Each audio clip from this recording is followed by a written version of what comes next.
Hey, this is Edmund and welcome to this video. Welcome this very hot day here in Netherlands. And I'm actually going to tell you a bit about the situation I'm currently in. As a matter of fact, this is a situation that was solved yesterday, but it's an inspiration for this video, and I just wanted to share with you my experience, and I hope that this video will be helpful in order for you to either avoid or solve very similar situations. Because if you're working with models or not with models, sooner or later you will have to deal with something like this.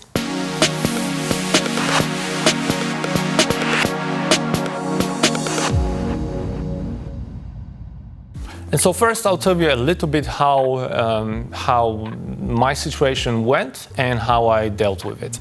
So around 10 days ago I got a message from my other model who showed me that one model that I was working with in Ibiza, she uploaded the video without tagging me. And so straight away what I did is I just sent her a message on Instagram like, hey, I pasted the link to the video. As a matter of fact, this video was already 2 months old and had, I think, something like 25,000 views. So it's a lot of exposure, especially when you are, especially when you want to grow on platforms like Instagram or Facebook. And so I sent her a very polite message saying like, hey, you forgot to tag me, can you please do it? And if you don't want to tag me, just delete the video, no hard feelings. And she's seen the message and she hasn't responded to it. And so I just gave her a couple of days. Maybe she's busy, maybe she's traveling, but I did expect a response, which eventually I didn't get. So what I did, I started to think out of the box how I can, solve this situation, and I decided to actually contact the organizer of the event where we filmed her video, because he's also responsible for the content that's being created. Long story short, he didn't respond neither, which was pretty disappointing for me. But again, if one thing doesn't work, you just need to move to another.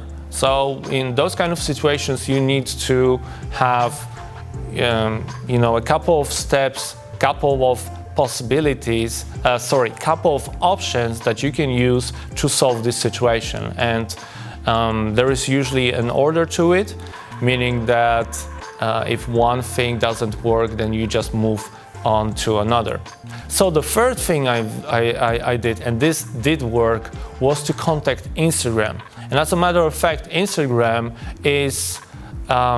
did have a couple of lawsuits from photographers who were suing Instagram for not taking down the content that they created.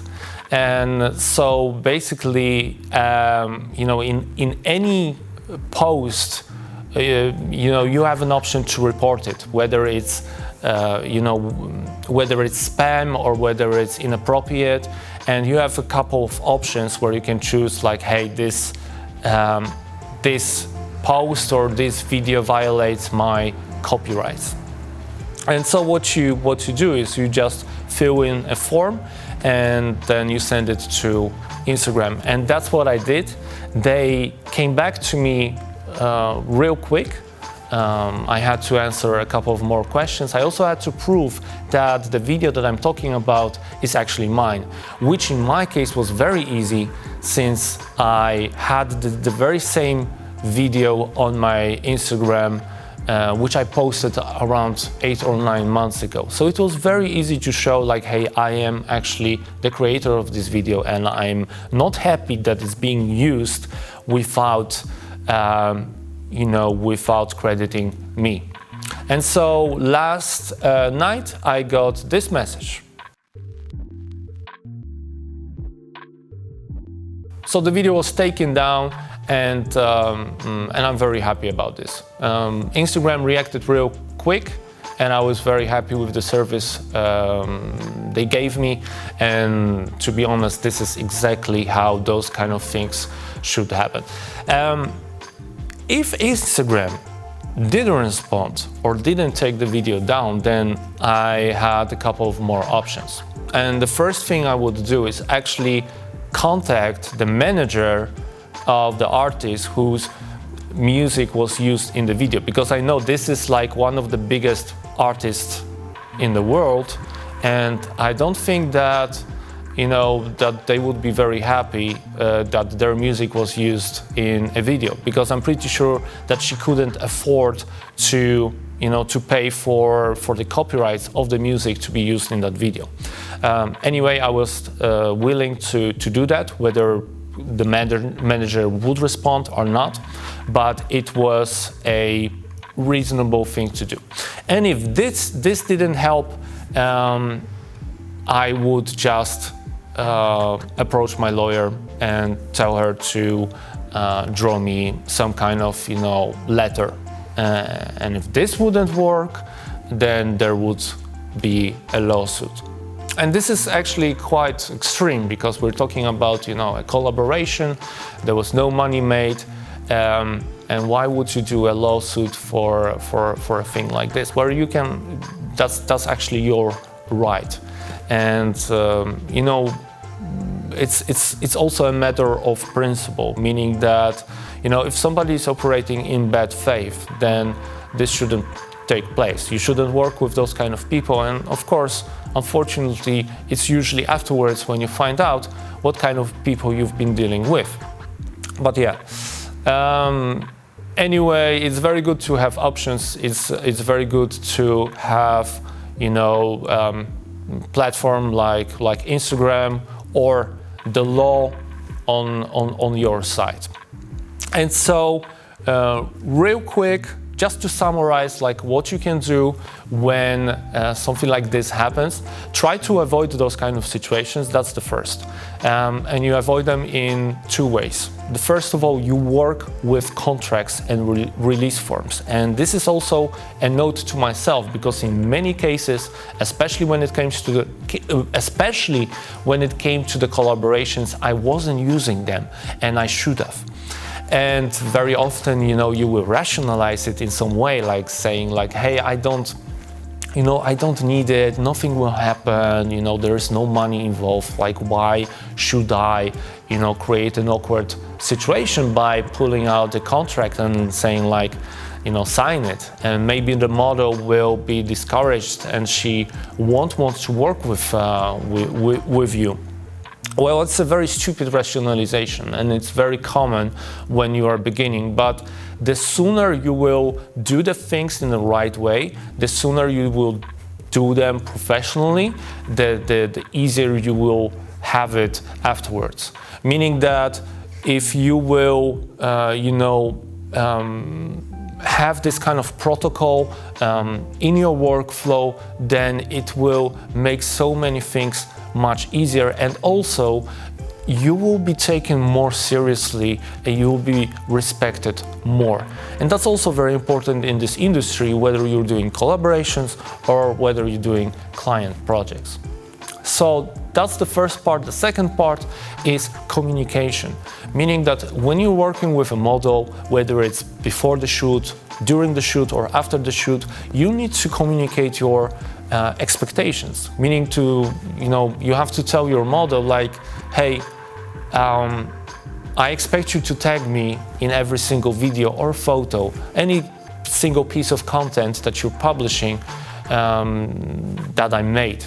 And there is no gray area. There is no, whether it's an Instagram post, whether it's an Instagram story, whether it's something that she or he is posting on their website. There are no exceptions. And you will also do the same when you're posting your video with a model. You will tag the model. It's a obvious thing to do. And so many people, unfortunately, they don't take this seriously. So make sure to communicate it properly, because it's just very important. So this is Those are the two ways to avoid a situation like this. But when this situation occurs, you do have to solve it. And so just to illustrate it with what I did, first you communicate directly with a model. And very often this will do the job. If not, you can leave a comment underneath the video like, hey, this is my video, why didn't you tag me? But just keep it polite and be a diplomat in this. You know, you don't want to, you know, in many occasions probably the model was just busy and he or she forgot to tag you, to give you the credit, or forgot to respond to your message. But either way, you know, just take it seriously. You can leave a comment just to create a little bit of pressure. If this won't work, you can just report the post to Instagram. And Instagram, if everything is right, if you filled the form as you should, and you've proven that this is actually your content, then you can then the video will be taken down and the model will get a warning, meaning that if she does this a couple of times, her account may be blocked. And it doesn't matter if she has 1,000 subscribers, 1,000 followers, or 1 million followers. The Instagram takes those things very seriously because of the lawsuits that they got from creators.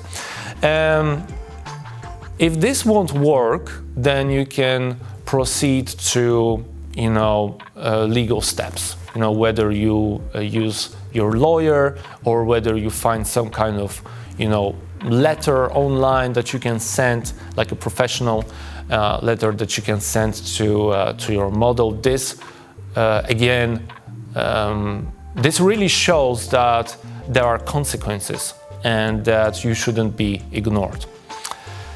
So, I think that's all for now. Regarding the release forms and contracts, that's a subject for another video. I still need just a little bit more experience when it comes to that before I'm actually going to speak before the camera and talk about this. But in near future, I will post a video like this. Thank you so much for watching this video. Thank you so much for following hopefully my YouTube channel. If you haven't, subscribe to my YouTube channel because I'm releasing videos every single week. And like the video, comment, maybe you can share some of your experience if you had a similar situation. Maybe you have questions or suggestions of what my next videos should be about. Subscribe to my YouTube channel and I see you in the next video. Thank you so much for watching.